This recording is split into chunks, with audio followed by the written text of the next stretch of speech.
अस्सलाम वालेकुम एवरीवन। आज हम बात करेंगे globalisation versus national sovereignty in today's multipolar world. हम लोग डिस्कस कर रहे थे काफ़ी सारे टॉपिक्स जो कि बहुत इंपॉर्टेंट हैं और ऐसे के हवाले से, करंट अफेयर्स के हवाले से एंड इससे रेलेवेंट जो भी हमारे सब्जेक्ट्स आते हैं जिसके अंदर ये टॉपिक डिस्कस होते हैं, जैसे कि ये टॉपिक है आईआर से रिलेटेड। तो हम यहाँ पे डिस्कस कर रहे हैं आउटलाइंस, जिसमें हम रेलेवेंट पॉइंट्स डिस्कस करते हैं कि किस तरीके से सब्सटेंशिएशन की जाती है, आर्गुमेंटेशन किस तरह की जाती है, और यहाँ पर हम काफ़ी सारे न्यू आइडियाज़ को डिस्कस कर रहे होते हैं, जिसमें हम ब्रेनस्टॉर्मिंग का मेथड तो यहाँ डिस्कस नहीं करते, लेकिन इससे रेलेवेंट क्या टॉपिक, किस तरह डायसेक्ट किया जाता है टॉपिक को, किस तरीके से उसको आपने डीकंस्ट्रक्ट करना है और उसको आगे लेके चलना है। ये हमारी सीरीज़ चल रही है यूट्यूब के चैनल्स के ऊपर, जिसमें हम ये सारे टॉपिक्स को डिस्कस करते हैं, आउटलाइंस को डिस्कस करते हैं। तो आप जाके पुरानी वीडियोस भी देख सकते हैं, उसके अंदर भी आपको इंतहाई बेनिफिशियल कंटेंट मिल जाएगा। ठीक है, तो लेट्स स्टार्ट और टॉपिक। आज का हमारा टॉपिक है globalisation and versus national sovereignty. ठीक है जी, सबसे पहली बात इसमें यह है कि जब आप आउटलाइन डिस्कस कर रहे होंगे, आप आउटलाइन लिखने लगे होंगे, ऐसे को चूज़ करने लगेंगे, तो सबसे इम्पॉर्टेंट चीज़ ये है कि वो टॉपिक आपको उसकी अंडरस्टैंडिंग होनी चाहिए। तो इन दिस केस अगर आपको ग्लोबलाइजेशन का नहीं पता, आपको इन डेप्थ इसकी स्टडी आपने नहीं की हुई, नेशनल सोवरेनिटी की आइडिया नहीं है, तो you can't be able to create an outline on this topic. और obviously ultimately you can not write an essay, whole essay, जो कि ज़ाहिर है 2500 वर्ड्स तक का होता है। इसके लिए सबसे इम्पॉर्टेंट ये है कि आपने इस टॉपिक को स्टडी करना है, आपकी अंडरस्टैंडिंग होनी चाहिए, जैसे कि आईआर के students can easily solve this, can dissect this topic. तो हम यहाँ देखते हैं कि ये simple globalisation versus national sovereignty नहीं है। यहाँ पर globalisation versus national sovereignty in today's multipolar world, यहाँ पे ये भी कैच है कि आपने ये देखना है कि कंटेम्प्रेरी सिचुएशन के हिसाब से आपने उसमें चीज़ें ऐड करनी हैं। तो हम स्टार्ट करते हैं अपने टॉपिक को। इसमें you will find a lot of new ideas, arguments, books, reports, concepts कह लें या टर्मिनोलॉजीज़ कह लें, जो कि आपके पेपर में आपको फ़ायदा करेंगी और वो ज़ाहिर आपकी अंडरस्टैंडिंग को डेवलप करेगी और आप आराम से अपने पेपर को सॉल्व कर सकेंगे, ऐसे लिख सकेंगे। जब तक आपके पास नॉलेज नहीं होगी, आर्गुमेंट्स नहीं होंगे, आपकी उसकी अंडरस्टैंडिंग होगी, तो किस तरीके से आप उसको पेपर को सॉल्व कर सकेंगे या ऐसे लिख सकते हैं। जनरलाइज बात नहीं करनी, आपने आर्गुमेंट्स, आपने प्रॉपर ऑथेंटिक कन्वर्सेशन करनी है। जैसे कि आप कन्वर्सेशन करते हैं उसी तरह राइटिंग होती है, राइटिंग एक आपके एग्जामिनर के साथ आपकी कन्वर्सेशन ही होती है। अच्छा, तो आगे चलते हैं। सबसे पहले आप इंट्रोडक्शन लिखेंगे। इंट्रोडक्शन में कुछ भी नहीं, सिंपल आपने पूरे अपने एसे का, अपने आउटलाइन की थीम को डिफाइन करना होता है।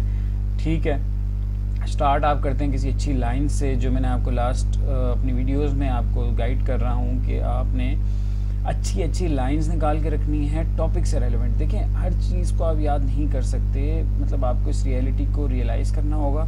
आपने उसका एक कॉन्टेक्चुअल चीज़ों को लेके चलें।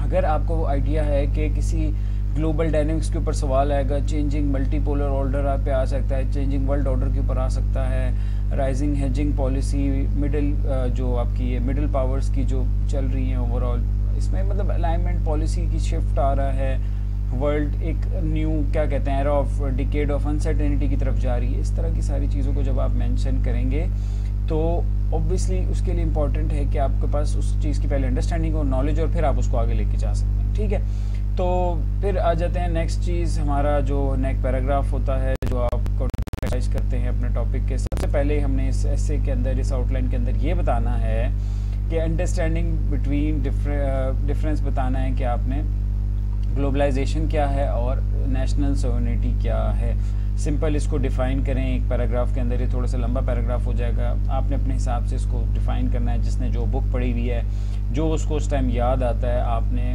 वही चीज़ अपने हिसाब से लिखनी है।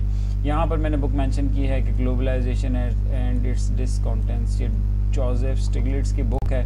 इसके अंदर ये जो ग्लोबलाइजेशन के बारे में बताता है वो क्या है, उसकी डेफिनेशन, उसकी टाइप्स वगैरह। ठीक है, नेशनल सोवरेनिटी का कॉन्सेप्ट मैंने यहाँ पे जॉन मिशाइमर का लिखा है। ये स्ट्रक्चरल रियलिस्ट हैं, डिफेंसिव रियलिस्ट हैं। ये आप ज़ाहिर है जो नॉर्मल लोग जिनका आईआर नहीं है उनको नहीं आइडिया होगा चीज़ों का, लेकिन फेमस थिंकर्स के बारे में लाजमी आपको पता होना चाहिए। जॉन मिशैमर कौन है, फलाना हैंस जे मॉर्गनथॉ कौन है। तो आपको ना एक क्रोनोलॉजिकली ऑर्डर आप अपने पास लेके चलें कि भाई सबसे पहले लिबरलिज्म आया, उसके एडवोकेट्स कौन हैं, जैसे भी मतलब ये मैं नॉर्मल बंदे के लिए बता रहा हूँ कि वो चीज़ें आपको लाजमी आपको एज करेंगी ये सारी चीज़ें। उसके बाद रियलिज्म आया तो उसका कौन था, जे हैंस जे मॉर्गनथॉ, एच कार्ड था। फिर आगे चलते हैं तो न्यू रियलिज्म है, न्यू लिबरलिज्म है, उसके कौन कौन से ऑथर्स हैं उसके बारे में आप बताएं। जॉन मिशैमर में अभी करंट है, इस वजह से मैंने यहाँ पे इसको मेंशन किया है।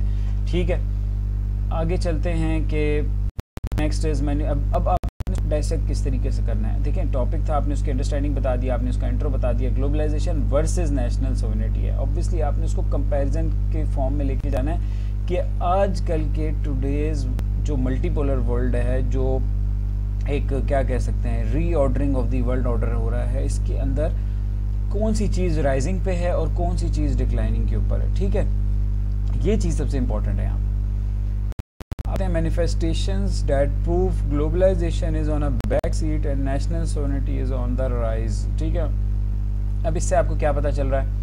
इससे आपको ये पता चल रहा है कि एक स्टांस लिया है, एक पॉइंट बताया है, एक साइड लेके समझाया है कि अपनी तरफ से आपने देखिए ना, आपने डिस्कशन करनी है पैसे के अंदर, आपने उसको एक्सप्लेन करना है, फैक्ट्स बताने हैं, चीज़ों को बताने हैं कि भाई ग्लोबलाइजेशन किस तरह इस वर्ल्ड ऑर्डर में, करंट वर्ल्ड ऑर्डर में चल रही है और नेशनल सोवरेनिटी का क्या स्टेटस है इस वर्ल्ड के अंदर। ठीक है, मैंने साइड ली है कि manifestations that prove globalisation is on a back seat, मतलब ग्लोबलाइजेशन डिक्लाइन हो रही है। ग्लोबलाइजेशन क्या है? डी टेरिटोरियलाइजेशन हो गया, फ्री मूवमेंट ऑफ गुड्स हो गया, फ्री मूवमेंट ऑफ वैल्यूज़ हो गया, exchange of border exchange, no borders, फलाना, ये सारा आपको आइडिया है। इस सारी चीज़ों का ग्लोबलाइजेशन का कॉन्टेक्स्ट है कि कनेक्टिविटी की तरफ जाए, वर्ल्ड एक कॉपरेशन की तरफ जाए, स्टेट्स की आपस में कंपैरेटिव एडवांटेज, एक टर्म है, एक थ्योरी है, कंपैरेटिव एडवांटेज होना चाहिए कि एक दूसरे को जो स्टेट जिस चीज़ में बेहतर है, जो वो चीज़ अच्छी बना सकती है, वो उस तरफ वो चीज़ वो बनाए और बाकी चीज़ों को वो छोड़ दे। ठीक है, और एक्सचेंज करें, ट्रेड बढ़े, ग्लोबलाइजेशन, एक्सचेंज ऑफ कल्चर है, एक्सचेंज ऑफ वैल्यूज़ है, एक्सचेंज ऑफ क्या कह सकते हैं गुड्स है, ट्रेड होनी चाहिए, फलाना, ये सारा कुछ आपका ग्लोबलाइजेशन किया जाता है। नेशनल सोवरेनिटी क्या है? नेशनल सोवरेनिटी बेसिकली नेशनलिज्म का एक कॉन्सेप्ट है, उससे थोड़ा सा डिफरेंट है। सोवरेनिटी बेसिकली एक इंडिपेंडेंस, स्टेट्स आर सोवरेन, इसका तो आपको आइडिया होगा, कॉन्टेक्स्ट थोड़ा बहुत ज़्यादा करंट अफेयर्स पढ़ा है, ये चीज़ें आप लोगों ने आइडिया पढ़ी होंगी सब्जेक्ट्स के अंदर। सोवरेनिटी स्टेट के लिए सबसे इंपॉर्टेंट फीचर होता है। एक स्टेट 4 चीज़ों से मिलके बनती है। ठीक है, पीपल होता है, गवर्नमेंट होती है, और लैंड होती है, टेरिटरी जिसको कहते हैं, और last is national sovereignty. Sovereignty होगी इंडिपेंडेंट, उसके ऊपर किसी और का कमांड नहीं होगी, उसी स्टेट की इख्तियारात को कह सकते हैं सोवरेनिटी। समझ आइए? तो नेशनल सोवरेनिटी, एक स्टेट की नेशनल सोवरेनिटी सबसे इंपॉर्टेंट आ जाती है, जिसको आप नेशनल इंटीग्रिटी कहते हैं, कि आपका जो नेशनल सोवरेनिटी या इंटीग्रिटी को थ्रेट होता है अगर किसी से, तो इसका मतलब आपकी जो खुद मुख्तियारियत या जो भी स्टेट की कह सकते हैं वो ख़तरे में आ जाती है। उसका रूल करना, उसकी स्टेट को थ्रेट आता है, तो उसको हम नेशनल सोवरेनिटी कहते हैं। जब ये राइज पे होती है, इसका क्या मतलब होता है कि एक क्या कह सकते हैं रीजनलिज्म की पॉलिसी है, एक इनवर्ड लुकिंग पॉलिसी। ये जो मैं टर्म्स बोल रहा हूँ, ये जो मैं वर्ड्स बोल रहा हूँ, ये सारे पेपर से इंपॉर्टेंट है, ये टर्म्स ईयर की टर्म्स हैं और ये इस टॉपिक से रेलेवेंट टर्म्स। ठीक है, आगे मूव करते हैं। आहिस्ता आहिस्ता आपको चीज़ें समझ आ जाएंगी। ऑब्वियसली ये आप 1 मिनट में या 10 मिनट 15 मिनट में चीज़ें नहीं समझ सकते, आपको एक एक चीज़ के ऊपर पढ़ना पड़ेगा, अंडरस्टैंडिंग डेवलप करनी पड़ेगी, then you are able to solve these kind of and topics को डायसेक्ट आप कर सकते हैं। चलें आगे मूव करते हैं। सबसे पहला point, first one, in the manifestations of globalization, जिससे हमें पता चल रहा है कि ग्लोबलाइजेशन एक डाउनफॉल की तरफ है और नेशनल सोवरेनिटी राइज है, नेशनलिज्म ग्रो कर रहा है। सबसे पहला पॉइंट है tariff rhetoric and war among states after revival of Trumponomics. अच्छा देखें, अब इसके अंदर बहुत सारी टर्म्स मैंने यूज़ की हैं। सबसे पहले you need to know Trumponomics क्या है। Trumponomics in short, in simple, Trump की पॉलिसीज़ हैं वर्ल्ड की तरफ, जो ट्रम्प ने आके अपनी इकोनॉमिक पॉलिसीज़, जो टैरिफ का रेटोरिक शुरू किया है, ये टैरिफ की बातें शुरू की हैं, ट्रेड वॉर स्टार्ट की है, ये सारा ट्रम्पोनॉमिक्स के अंडर आता है। बहुत सारी चीज़ें आती हैं, मैं आपको इन शॉर्ट करके बता रहा हूँ। हर चीज़ के ऊपर एक सेपरेट सीरीज़ टॉपिक्स बन सकते हैं। ये प्रॉपर IR का एक मॉड्यूल के अंदर ही बहुत सारी चीज़ें आती हैं। ये आपको आफ्टर रिगरस स्टडीज़ और उसकी मेहनत करने के बाद आप ये चीज़ें सीखेंगे। ठीक है, अच्छा, इसमें आर्गुमेंट्स क्या दे रहे हैं, हमने आर्गुमेंट्स क्या देने हैं साथ में। टैरिफ्स के बारे में आप बताना, टैरिफ चली थी जब ये ट्रंप ने टैरिफ्स लगाए थे दुनिया के ऊपर, जो रेसिप्रोकल टैरिफ्स, यहाँ आप लिखेंगे रेसिप्रोकल टैरिफ्स, ओवरऑल किस तरह, मतलब ये आपने एक्सप्लेनेशन करनी है। ये जो ब्रैकेट में लिखा है ये क्या कह सकते हैं, ये सब्सटेंशिएशन के लिए होता है कि आप उसको प्रूफ कर रहे होते हैं कि टैरिफ रेटोरिक या ट्रेड वॉर की वजह से हमें ये नज़र आ रहा है कि ग्लोबलाइजेशन डाउनफॉल की तरफ है, ग्लोबलाइजेशन कम हो रही है और नेशनल सिक्योरिटी बढ़ती जा रही है। States make America great again, आप इसमें यहाँ पे मेगा डाल सकते हैं, ट्रम्प की कोटेशन डाल सकते हैं। ट्रम्प कहता है I love tariff, tariff tariff tariff is the most beautiful word in my dictionary फलाना।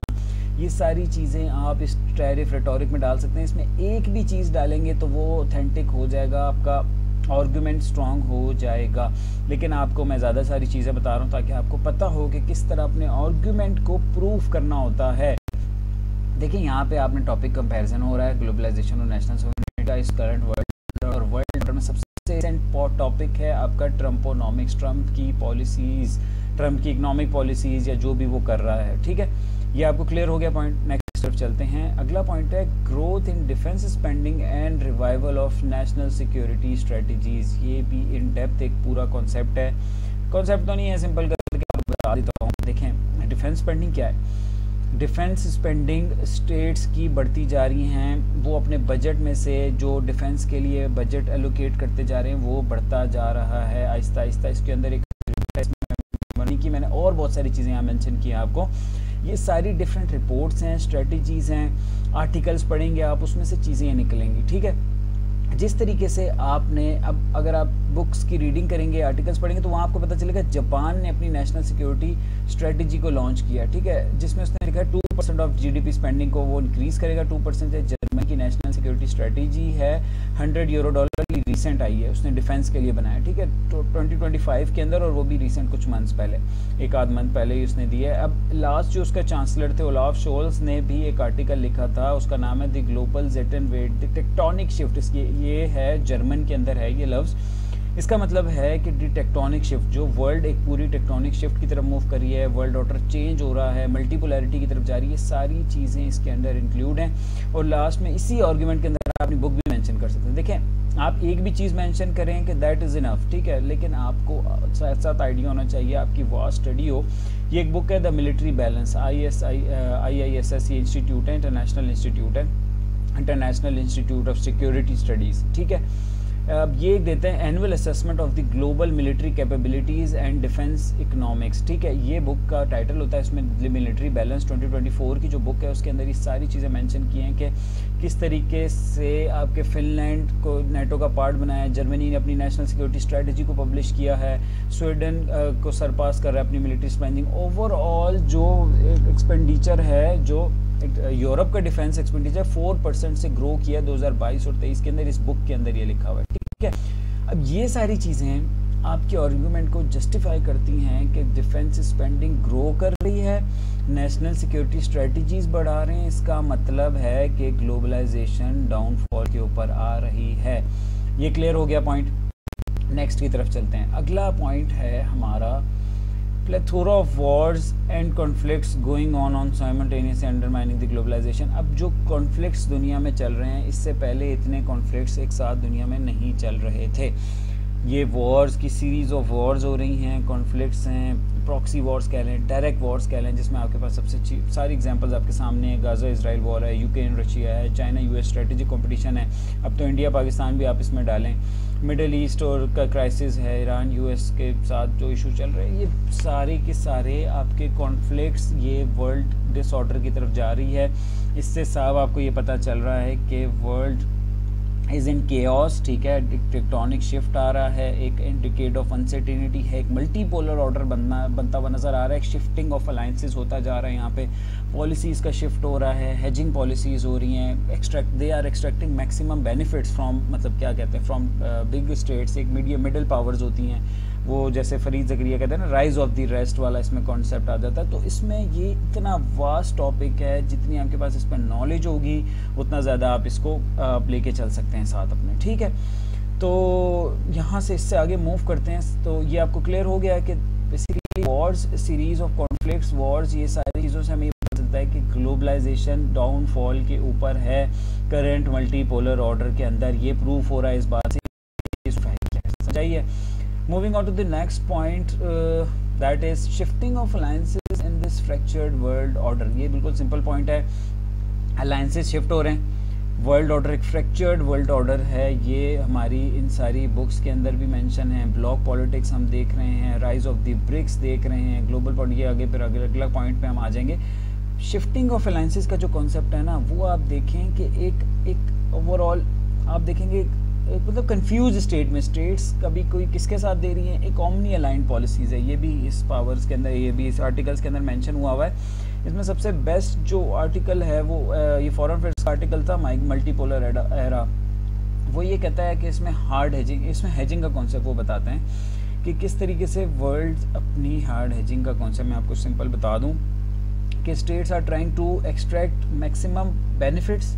वो जिस स्टेट के साथ रह के ज़्यादा अपनी स्टेट का फ़ायदा करेंगी वो उनके साथ अलाइन होती है। इसका क्या मतलब है? इसका मतलब है कि नेशनलिज्म की बात हो रही है, नेशनल सोवरेनिटी की बात हो रही है, नेशनल इंटरेस्ट की बात हो रही है। ग्लोबलाइजेशन की तो बात नहीं हो रही। ग्लोबलाइजेशन इज़ ऑल अबाउट मतलब ग्लोबल स्ट्रक्चर के ऊपर आता है कि एक कॉमन गोल की तरफ मूव कर रहे हैं, benefit of the greater good, तो फलाना, इस तरह की बातें होती हैं। लेकिन यहाँ पे shifting of alliances in this fractured order में आप देख रहे हैं, इसके बहुत सारे इंस्टेंसेस आप यहाँ पे कोट कर सकते हैं। ज़रूरी नहीं है कि आप कोई मतलब कोई बुक बताएं, आर्टिकल बताएं, आप एग्जांपल्स के साथ बता सकते हैं कि जिस तरीके से यूरोप और यूएस के अंदर एक फ्रैक्चर्ड हमें नज़र आ रहा है, फ्रैक्चर नज़र आ रहा है, उनकी कोलैबोरेशन का इशू बना है। उन्होंने अपने डिफेंस एक्सपेंडिचर को बढ़ाना शुरू कर दिया, उन्होंने चाइना के साथ अलायंस बनाना शुरू कर दिया।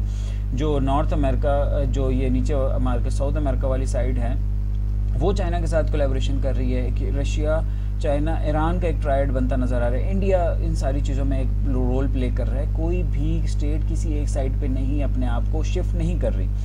तो that is shifting of alliances in the fractured world. इससे क्या पता चल रहा है? दे आर ट्राइंग टू, क्या कह सकते हैं, they are trying to get benefit for their own interest. ये नहीं कि ग्लोबल कोऑपरेशन बढ़ेगी तो ग्लोबल गवर्नेंस अच्छी होगी। तो ये ऑर्डर पूरा, ये कॉन्टेक्स्ट ग्लोबलाइजेशन से ऑपोजिट वर्क कर रहा है। अब हम आगे मूव करते हैं। Next point is hedging policy. Yes, ये सबसे इम्पॉर्टेंट है। Hedging policy by middle powers to extract maximum benefits in polarized world. इसको सबसे ज़्यादा अच्छे तरीके से जस्टिफाई करता है ये जोनाथन हॉल्सलैक की एक बुक है, ग्लोबल पॉलिटिक्स, या वर्ल्ड पॉलिटिक्स है, ग्लोबल पॉलिटिक्स नहीं है, वर्ल्ड पॉलिटिक्स सिंस 1989 है, उनकी बुक है।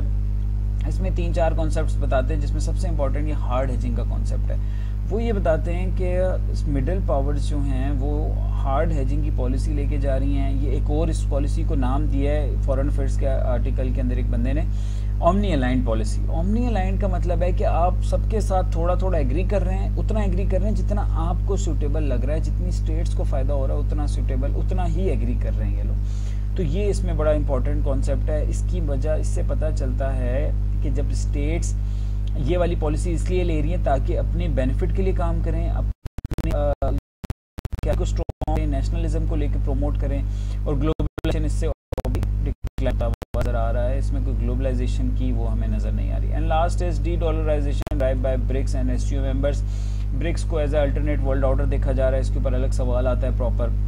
ब्रिक्स को आप स्टडी करें, ब्रिक्स एक ऑर्गेनाइजेशन है, एससीओ मेंबर्स हैं, ब्रिक्स की डी डॉलराइजेशन की ड्राइव है। इसके अलावा डी डॉलराइजेशन को प्रमोट कर रहे हैं अदर कंट्रीज एज वेल। तो वो those countries are responsible for the accelerating that de dollarisation drive, जिसके अंदर इंडिया भी आ रहा है। ये तो ब्रिक्स के तो 5 कंट्रीज आ ही रहे हैं, इसके अलावा भी कंट्रीज आ रहे हैं जो म्यूचुअल ट्रेड कर रहे हैं, म्यूचुअल करेंसीज के अंदर एक्सचेंज कर रहे हैं और बार्टर ट्रेड की तरफ मूव कर रहे हैं। ठीक है, ये बात क्लियर हो गई। इसमें फॉरेन अफेयर्स का आर्टिकल है the high price of dollar dominance. ये भी बहुत इंपॉर्टेंट आर्टिकल है। इसमें भी बताता है कि डी डॉलराइजेशन की तरफ मूव करें, अभी पॉसिबल नहीं है, लेकिन states are trying to pursue the decline of dollar. उसके पीछे पूरा एक इसके ऊपर अलग ही टॉपिक है। पेट्रो डॉलर एग्रीमेंट देख लें आप, राइज ऑफ चाइना देख लें, इसके साथ फिर मिडल ईस्ट के अंदर डिक्लाइनिंग यूएस इन्फ्लुएंस देख लें बाइडेन के दौर पे। अभी तो दोबारा से ट्रंप के आने से दोबारा उनकी कोलैबोरेशन बढ़ती जा रही है, लेकिन चाइना की क्या कहते हैं इंक्लूजन हो गई थी मिडल ईस्ट के अंदर अभी रिसेंटली। अब आ जाते हैं हम, ये पता चलता है कि ग्लोबलाइजेशन डिक्लाइन की तरफ, ठीक है, और सोवरेनिटी राइज के ऊपर है। अब आ जाते हैं हम reasons behind the downfall of globalization and the rise of national sovereignty. अच्छा, अब रीजंस बताएंगे। पहले हमने मैनिफेस्टेशन शो कि किस किस जगह से हमें ये किन चीज़ों से हमें पता कि ग्लोबलाइजेशन है। अब हम रीजंस को देखेंगे। देखिए कि जो आप देख रहे हैं geopolitical and geostrategic rivalry between the hawk, बहुत अच्छी मज़े की टर्मिनोलॉजीज होती हैं। आपने ये बात याद रखनी है कि जब आप इस एकेडमिक वर्ल्ड में आते हैं ना, तो आपने अच्छी अच्छी टर्मिनोलॉजीज को यूज़ करना होता है, आपने रेलेवेंट टर्म्स के अंदर बात करनी होती है, सब्जेक्ट स्पेसिफिक जार्गन्स यूज़ करने होते हैं। ये मैं दोबारा रिपीट कर रहा हूँ, सब्जेक्ट स्पेसिफिक जार्गन्स को आपने यूज़ करना है ताकि आपकी डेप्थ ऑफ नॉलेज, ग्रिप आपकी उन सारी चीज़ों के ऊपर शो होनी चाहिए कि इसने आपको उस चीज़ की अंडरस्टैंडिंग है। हॉक, ड्रैगन, ये सारी अल्फाज हैं। जियो स्ट्रेटेजिक राइवलरी है, trade war, tariff war, diplomatic warfare हो गई, वुल्फ वॉरियर डिप्लोमेसी हो गई। इस तरीके से जितनी भी चीज़ें हैं ना, आपने उन सारे टर्म्स को यूज़ करना है। तो सिलेट स्ट्रैप आ गया, और भी अच्छी अच्छी टर्मिनोलॉजीज़ होती हैं। आपने वो लाजमी अपने एसे में, अपने आउटलाइंस में कम से कम शो करें, बहुत ज़्यादा मुश्किल ना करें। लेकिन जार्गन से आपको आइडिया होता है कि यार हाँ, इसको नॉलेज होगी तो ये लिख ही सकता है ना, वरना ये लिख ही नहीं सकता। तो यहाँ पर ये सिंपल यूएस चाइना वॉर है, इसको मैं बहुत ईजी भी लिख सकता था, यूएस चाइना वॉर भी है, लेकिन वो मैंने यहाँ पे उसको बताया है कि किस किस डोमेन में वॉर चल रही है। उस सारी वॉर की वजह से trade war, tariff war, diplomatic war, space race, chip war, rare earth metals का जो कॉन्फ्लिक्ट चल रहा है आपने देखा है, ताइवान इशू, थुसिडिड स्ट्रैप, ये सारे पॉइंट्स आपके इस चीज़ को जस्टिफाई करते हैं अपने आर्गुमेंट को। और इसमें ये पॉइंट है कि ये किस तरीके से ग्लोबलाइजेशन की डाउनफॉल की तरफ जा रहा है। ये इनकी $1 ट्रिलियन से ऊपर की ट्रेड थी, वो डिक्लाइन होकर $600 बिलियन के ऊपर आ गई। तो इसका मतलब कि ये अगर डीकपलिंग, ये भी एक और वर्ड है, मतलब आपको मैं जो वर्ड्स बता रहा हूँ आपने ये नोट करने हैं। अगर नहीं समझ आते तो इसके ऊपर खुद से सर्च करें और इनको अपनी वोकैबुलरी में इनकॉर्पोरेट करें, अपने एसेस के अंदर, अपने आंसर्स के अंदर जो CSS में आप लिखेंगे। अच्छा, डीकपलिंग एक होता है डी रिस्किंग एंड डीकपलिंग। देखिए दो चीज़ें हैं। अब जब पिछले दिनों विजिट्स हो रहे थे लास्ट ईयर, ये जो आपके कंट्रीज़ के जो रिप्रेजेंटेटिव्स जा रहे थे, दे वर ट्राइंग टू परसू या pitch that idea of D risking, कि हमने अपनी इकोनॉमीज़ को डी रिस्क करना है, डी कपल नहीं करना। डी कपल का मतलब होता है कि डी डॉलराइजेशन, ग्लोबलाइजेशन का ऑपोजिट जैसे कोलैबोरेशन होती है, इकोनॉमिक कोऑपरेशन का ऑपोजिट होता है डी कपलिंग, आपस में एक दूसरे को कपल करना। इसका इकोनॉमिक्स और ये इसके अंदर यूज़ होता है इंटरनेशनल पॉलिटिकल इकोनॉमी के अंदर ना। तो डी कपलिंग की तरफ नहीं जाना, डी रिस्किंग की तरफ जाना। लेकिन स्टिल वी आर सीइंग या वी आर ऑब्जर्विंग कि world is moving towards D coupling, specially China और US जो सबसे बड़ी इकोनॉमीज़ हैं। ठीक है, तो इससे आपको पता चलता है कि ग्लोबलाइजेशन डाउनफॉल का उसका रीज़न सबसे इंपॉर्टेंट ये US चाइना की ट्रेड वॉर है, जिसकी वजह से पूरी दुनिया पे असर पड़ रहा है। ये सबसे बहुत इंपॉर्टेंट है, आपको ये क्लियर होनी चाहिए। इसके ऊपर फिर इन्फ्लेशन का कॉन्टेक्स्ट है, बहुत सारी इसकी डायमेंशंस है, लेकिन आपने यहाँ पर उतना लिखना है, एक पैराग्राफ जितना आपने इसको एक्सप्लेन करना है। ठीक है, नेक्स्ट पॉइंट पे चलते हैं। सर्ज इन, अगला पॉइंट है surge of right wing populist tendencies. अच्छा, अब देखेंगे आप पॉपुलिस्ट टेंडेंसीज की वजह से भी ग्लोबलाइजेशन का डाउनफॉल हुआ है। ये तो ऑब्वियस रीज़न है कि जब एक पॉपुलिस्ट आता है वो नेशनलिज्म के कॉन्टेक्स्ट को लेके आता है, वो उसकी पॉपुलैरिटी के ऊपर उसने वोट लिए होते हैं और वो अपने इनवर्ड लुकिंग पॉलिसीज़ को प्रमोट करता है। इनवर्ड लुकिंग पॉलिसीज़ का एक कॉन्सेप्ट है, आप फ्रेंड शोरिंग को भी चेक करेंगे। ये सारे पॉइंट्स आपने लाजमी सर्च करने हैं, ये वर्ड्स, ये वोकैबुलरी को लिखें और इसके नोट्स बनाएं अपने पास अलग से। अच्छा, राइट विंग पॉलिसीज, ट्रम्प्स का रिवाइवल, जो पॉलिटिकल अपहीवल को देख लें, फ्रेंड शोरिंग ये मैंने यहाँ लिख दिया है, मागा जो make great again, Trump quotation वगैरह। इससे आपको आइडिया होता है कि जो राइट विंग पॉपुलिस्ट आते हैं या पॉपुलिस्ट लीडर्स आते हैं, वो ग्लोबलाइजेशन को प्रमोट नहीं करते, वो कॉपरेशन के ऊपर फोकस नहीं करते, वो अपने इंटरनल ग्रोथ की बात करते हैं, सोवरेनिटी की बात करते हैं, राइज की बात करते हैं, कि नेशनल सोवरेनिटी को ये लिंक करते हैं कि इंटरनल प्रोग्रेस के साथ। और इंटरनल प्रोग्रेस ये कहते हैं तब होगी जब हम अपनी इंडस्ट्रीज़ मुल्क के अंदर लगाएंगे, प्रोग्रेस हमारी कंट्री के अंदर होगा, बजाय कि दूसरी कंट्रीज में हम चीज़ों को आउटसोर्स करें। ये एक अलग कॉन्टेक्स्ट है, ग्लोबलाइजेशन का ऑपोजिट पॉइंट है। ठीक है, अब आगे नेक्स्ट पॉइंट आ जाता है, ये भी सबसे रेलेवेंट है। आपने देखें चीज़ों को कवर हर एंगल से करना होता है। Redundancy of the international institutions and irrelevancy of the international norms and principles. Basically simple ये है कि इंटरनेशनल जो लिबरलिज्म के कॉन्टेक्स्ट हैं, जो लिबरलिज्म के प्रोपोनेंट्स हैं, वो फेल हो गए हैं। ग्लोबल ऑर्गेनाइजेशन जिनका नाम था, जो ग्लोबल गवर्नेंस के मैकेनिज्म के लिए आए थे, वो फेल हो गए। उनमें सबसे इम्पॉर्टेंट आपकी यूएन बनाई गई थी कि पीस होगा वर्ल्ड के अंदर, ठीक है, कोऑपरेशन होगी, प्रमोशन ऑफ डेमोक्रेसी होगी, वॉर नहीं होगी, वॉर को प्रिवेंट करेंगे, वो सारी चीज़ें फेल हो गई हैं। इट मीन्स इन सारे रीजंस की वजह से वॉर इंक्रीज़ हुई है। ये सबसे इंपॉर्टेंट रीज़न है कि जो फेलियर ऑफ इंटरनेशनल इंस्टीट्यूशंस है, ये एक लाइन है, फेलियर ऑफ इंटरनेशनल इंस्टीट्यूशन या फेलियर ऑफ यूएन कह लें इसको। फेलियर ऑफ यूएन की वजह से हम देख रहे हैं कि वर्ल्ड के अंदर ग्लोबलाइजेशन डिक्लाइन की तरफ जा रहा है और नेशनलिज्म प्रोमोट हो रहा है, नेशनल सोवरेनिटी इंक्रीज कर रही है। इसमें आप फिर बहुत सारे इंसिडेंट लिख सकते हैं। यूएन का फेलियर आप रशिया यूक्रेन में देख लें, ट्रेड वॉर को कंट्रोल नहीं कर पा रहे, इंटरनेशनल फाइनेंशियल इंस्टीट्यूशंस को आप कंट्रोल नहीं कर पा रहे, जो आपकी जो ये और कोर्ट्स हैं ये किसी को अब कन्विक्ट नहीं कंसीडर कर रही हैं और इस तरीके से आप उनको मतलब कोई आप सज़ा भी नहीं दे पा रही हैं। इंटरनेशनल ऑर्गेनाइजेशन रेलेवेंट नहीं रही, ठीक है, ये मतलब इनका कोई यूज़ नहीं है, तो इस वजह से ये रिडंडेंट हो गई हैं और यही यूटिलाइजेशन इंक्रीज हो रहा है।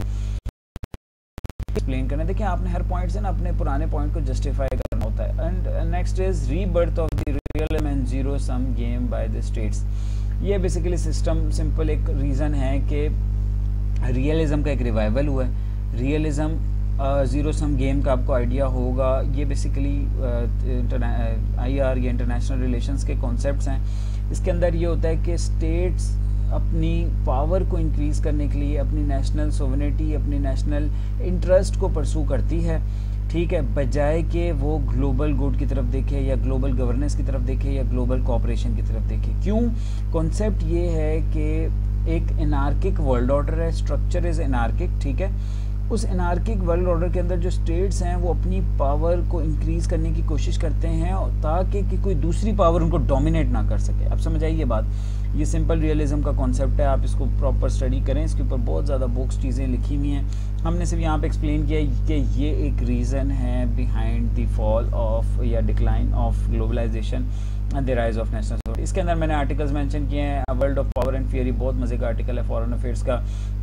इनमें इसने बताया है कि किस तरीके से जो रियलिज्म की पॉलिसी है वो कितनी रेलेवेंट है और वर्ल्ड अभी भी रियलिज्म के ऊपर जा रही है। यही तो जॉन मैशामर भी कहता है, यही realist thought, school of thought वाले इसको परसू करते हैं कि आप रियलिज्म एक डोमिनेंट थ्योरी है IR के अंदर। ये liberalism, new liberalism, structuralism, post modernism, इन सब का ना कोई मतलब क्या कहते हैं, सर पैर है तो सही, देखें मज़े की अच्छी थ्योरीज हैं, लेकिन जो रेलेवेंट थ्योरी है ना सबसे ज़्यादा वो जो उसकी एग्जाम्पल्स, उसकी जस्टिफिकेशन, उसकी मैनिफेस्टेशन सबसे ज़्यादा रियलिज्म की हो रही है। इसी तरह मैंने यहाँ लिखा है कि जो ये डिफेंसिव रियलिस्ट हैं जॉन मैशामर, और ये सारा बेसिकली ये पूरा टॉपिक ही आपका IR से रिलेटेड है, ठीक है। अब आगे मूव करते हैं। Last point in the reasons is policy of regionalism या रीजनलाइजेशन एंड फ्रेंड शोइंग। अच्छा देखिए, वो इसकी रीज़न सबसे एक ये है कि states are now moving towards regionalization policy, regional policies की तरफ मूव कर रहे हैं। आप देखें जो कॉरिडोर्स बन रहे हैं, जो पॉलिसीज़ बन रही हैं, जो कॉपरेशंस हो रही हैं वो रीजनल हो रही हैं। आपने इधर एग्जांपल्स देनी है, जैसे INSTC जो बना है, इनका international north south trade corridor बना है,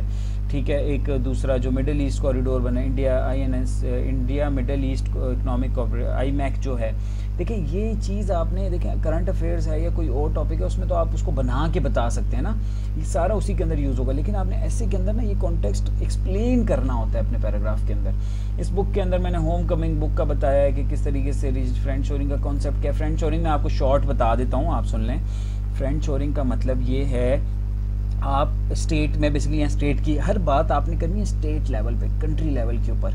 अच्छा, स्टेट्स जो हैं, कंट्रीज़ जो हैं, वो अपने उनकी जो फ्रेंड शोरिंग होता है, जो उसके फ्रेंड्स हैं ना, एक स्टेट के जो फ्रेंड्स है उसके साथ वो कॉपरेशन करता है, उसके साथ वो डील्स करता है और उसके साथ ही वो ट्रेड करता है, उसको कहते हैं फ्रेंड शोरिंग। मतलब अब सिंपल ये कि US कनाडा के साथ, अब तो कनाडा के साथ हालात ठीक नहीं रहे, अगर किसी फ्रांस यूरोप की मिसाल लें, कि वो आप इसमें दो कंट्रीज़ एक दूसरे के साथ कोऑपरेशन कर रहे हैं, बेनिफिट्स दे रहे हैं एक दूसरे को, तो वो उनके लिए अच्छी पॉलिसीज़ रखेगा, वो पाकिस्तान के लिए नहीं रखेगा। इसको कहते हैं फ्रेंड शोरिंग। हमारे लिए रूल्स आ जाएंगे, हमारे लिए इश्यूज आ जाएंगे, और दूसरे अपने फ्रेंड्स के साथ प्रॉपर अपनी ट्रेड पॉलिसीज़ को मतलब ईजी कर देंगे, फ्री ट्रेड एग्रीमेंट्स करेंगे, इस तरह की चीज़ें आती हैं, इसको कहते हैं आप फ्रेंड शोरिंग। और फ्रेंड शोरिंग सिंपल ये है कि अपने नेबर्स के साथ होती है। जब वो अपने रीजन के अंदर होती है तो रीजनलाइजेशन हो जाती है, तो कोई इसमें ना मुश्किल पॉइंट नहीं है। अब लास्ट है द गॉस्पेल ऑफ ग्लोबलाइजेशन, ये भी एक आर्टिकल है फॉरेन अफेयर्स का, इसमें भी यही एक्सप्लेन किया है फ्रेंड शोरिंग किस तरीके से होती है, यूएस क्या करता है और इस तरह की सारी चीज़ें। आपकी मर्ज़ी है, आप इसको जिस तरीके से आप एक्सप्लेन करना चाहें कर सकते हैं, आप उस तरीके से अपने ऐसे को एक्सप्लेन कर सकते हैं, अपने आर्गूमेंट्स को जस्टिफाई बस लगना चाहिए, इन डेप्थ नॉलेज है, स्ट्रक्चर अच्छा होना चाहिए, सिंटेक्स अच्छा होना चाहिए, एक्सप्रेशन अच्छा होना चाहिए, वे ऑफ राइटिंग ठीक होना चाहिए, ऑब्वियसली ग्रामेटिकली करेक्ट होना चाहिए। अच्छा, last is future of multipolar world. देखें, सोवरेनिटी को भी डिस्कस किया है, ग्लोबलाइजेशन को भी डिस्कस किया है, बताया है कि ग्लोबलाइजेशन कैसे इंक्रीज पे है, नेशनल सोवरेनिटी कैसे डिक्लाइन पे है, उसके रीजंस बताए हैं, उसकी मैनिफेस्टेशन बनाई है। इस टुडे मल्टीपोलर वर्ल्ड के अंदर ही सारी चीजें बताई हैं। यहाँ कोई मैंने मिसाल हिस्ट्री से नहीं दी, कोई पुरानी नहीं दी, सारी example that means this is contributing to the end that is multipolar world बात की है। और लास्ट में हमने बताया है कि इन दोनों कॉन्टेक्स्ट के अंदर फ्यूचर ऑफ मल्टीपोलर वर्ल्ड क्या होगा, ये किस तरीके से हो सकता है। देखें, आपने इसको एक्सप्लेन किया। सबसे पहला पॉइंट है continued fragmentation with frequent shift in alliances. अच्छा, ये देखें, ये सबसे ही इंपॉर्टेंट पॉइंट है, continued fragmentation with frequent shift in alliances. इसके अंदर रिचर्ड हर्स का एक आर्टिकल मैंने यहाँ पे मेंशन किया, फॉरेन अफेयर्स का, डिकेड ऑफ अनसर्टेनिटी। उसने ये बताया है कि ये वर्ल्ड इस दफ़ा डिकेड ऑफ अनसर्टेनिटी रहेगी। ठीक है, इसका मतलब क्या है? इसका मतलब ये है कि वर्ल्ड फ्रेगमेंटेड रहेगी, अलायंसेस शिफ्ट होते रहेंगे, पॉलिसीज शिफ्ट होती रहेंगी, क्लैशेस इंक्रीज होते जाएंगे, कॉन्फ्लिक्ट बढ़ते जाएंगे, बढ़ सकते हैं। ये इस पूरे के अंदर आपने आर्गूमेंट देना है। और यही पाकिस्तान इंडिया के केस में आप देख लें, तुर्की और की दूसरे कंट्रीज़ के साथ देख लें, सीरिया का मसला हो रहा है, यमन के अंदर हुतीज़ का, ईरान यूएस का हो रहा है, रशिया चाइना, रशिया और यूएस का हो रहा है, नेटो वाला इशू यूरोप के साथ, फिर यूएस चाइना का हो रहा है। ये देखिए, ये सारे जो केसेस हैं, जो इंस्टेंसेस हैं इंटरनेशनल रिलेशंस के अंदर, यही आपके आर्गूमेंट्स होते हैं। समझ आइए बात। अच्छा, अगला आ जाते हैं हम दूसरा point. Next point is growing tensions between west and the rest. ये भी बड़ा मज़े के, आप देखें ना, टर्मिनोलॉजीज़ आपने अच्छी यूज़ करनी होती है ताकि पता चले कि आपकी अंडरस्टैंडिंग अच्छी है। अच्छा, ये फरीद ज़करिया का आर्टिकल है, the rise of the rest. Rest किसको कहते हैं? एक वेस्ट है, और बाकी जो कंट्रीज़ बनते हैं जिनको ग्लोबल साउथ कहते हैं, वो राइस रेस्ट होता है। उसके अंदर ब्रिक्स आ गया, उसके अंदर दूसरों उनकी कोलैबोरेशन आ गई, मिडिल पावर्स का राइज हो गया, एससीओ की समिट्स हो गई, एससीओ कंट्रीज़ हो गई, ये सारे इसके अंदर आ जाते हैं। ये बात क्लियर है? अच्छा, लास्ट आ जाते हैं, हमारा लास्ट पॉइंट है, इससे हम बेसिकली बताना ये चाह रहे हैं कि जो कंटिन्यूड फ्रेगमेंटेशन है, जो वर्ल्ड ऑर्डर किस तरीके से फ्यूचर का हो सकता है, जिसमें एक हमने बताया कंटिन्यूड फ्रेगमेंटेशन होगी, शिफ्ट इन अलायंसेस हो रहे होंगे, टेंशंस बढ़ती जाएंगी, वेस्ट एंड दी रेस्ट, दूसरे कंट्रीज़ के अंदर टेंशंस इंक्रीज होंगी, वेस्ट एक साइड पे होगा और दूसरे मिडिल पावर दूसरी साइड पे होंगे। ठीक है, पॉलिसीज़ को उनकी क्रिटिसाइज कर रहे होंगे। और लास्ट पॉइंट आ जाता है possibility of full fledged war between the two super powers. ये तो सब क्या कह सकते हैं, डेवास्टेटिंग इम्प्लीकेशंस हो सकती हैं इसकी, और सबसे रिस्की ये इसका फ्यूचर हो सकता है, या क्या कह सकते हैं इसको, पॉसिबिलिटी हो सकती है इन दोनों कंट्रीज़ के दरमियान, जिसमें मैंने इसको जस्टिफाई इस तरह किया है कि बेसिकली बहुत सारे एनालिस्ट और थ्योरिस्ट और असेसमेंट रिपोर्ट्स के अंदर यही लिखा हुआ है कि यूएस अटैक कर लेगा चाइना पर ताइवान की इशू की वजह से। बहुत ज़्यादा टेंशन इंक्रीज होती जा रही हैं, इशूज़ बढ़ते जा रहे हैं, रोज़ की छोटी छोटी और डेवलपमेंट्स पर अगर आप नज़र रखें तो अल्टीमेटली लीड करती है एक बड़े पिक्चर की तरफ। ठीक है, तो इससे आपको पता चल रहा है कि फ्यूचर ऑफ वर्ल्ड ऑर्डर किस तरीके का होगा, ये आपने उसको थोड़ी सी डायमेंशन देनी है, और लास्ट में आपने उसको कंक्लूजन बताना है। कंक्लूजन ऑब्वियसली इस पूरे एस्से का लास्ट चीज़ होगी, आप उसको उसमें कंक्लूड करेंगे, जिस तरीके से इंट्रो होता है उसी तरीके से आपने कंक्लूजन बताना है। इन कंक्लूजन करके कि ऐसे ऐसे ग्लोबलाइजेशन इसकी सोवरेनिटी डिक्लाइन की तरफ है, करंट वर्ल्ड मल्टीपोलर ऑर्डर है, फलाना है, ये करके आपने इसको एंड करना होता है लास्ट में ऑप्टिमिस्टिक नोट के ऊपर। तो ये हमारा पूरा एक टॉपिक था, एस्से का टॉपिक कह लें इसको, इंटरनेशनल रिलेशंस का पूरा क्वेश्चन कह लें इसके ऊपर। दो इसमें मेन टॉपिक्स हमने डिस्कस किए हैं, बहुत सारे इवेंट्स डिस्कस किए हैं, बुक्स के ऊपर हमने इसमें बात की है, इसमें इवेंट्स, इंसिडेंट्स, इसमें रिपोर्ट्स हैं, इसमें फैक्ट्स हैं, इस तरह की सारी आप ये सारी चीज़ों से करना होता है। हमने आप डिस्कस किया, इसी तरीके से हम मज़ीद न्यू टॉपिक्स को लेके आएंगे, आउटलाइंस को डिस्कस करेंगे और इन सारी चीज़ों के ऊपर बात करते रहेंगे। ठीक है, थैंक यू सो मच, अल्लाह हाफिज़।